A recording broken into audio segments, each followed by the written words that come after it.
Hey, Kevin Allerton coming at you from Isle of Palms, South Carolina. It is absolutely beautiful here, but also really muggy. So my apologies if it looks like I'm sweating. Question today is, what does the term per stirpes mean?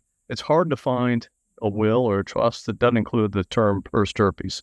It's Latin. It means by representation. The idea is that if you leave your assets to your children per stirpes or to your issue per stirpes, your descendants per stirpes, and one of them dies before you, then the descendants of that deceased beneficiary will take the share to which the beneficiary would have received if he or she had survived. So this is easier to understand with an example. I'll use my own family as the example. I have 4 kids.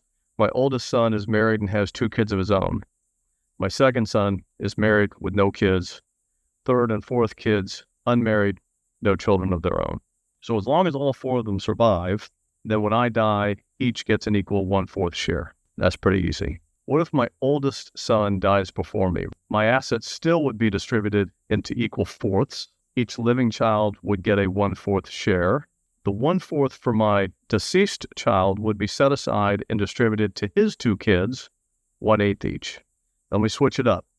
Now let's imagine my youngest child dies before me. In that case, my assets would be divided into equal thirds, 1 for each living child. Now let me take this one step further. What if both of them die? Then we would divide the assets into 3 equal shares.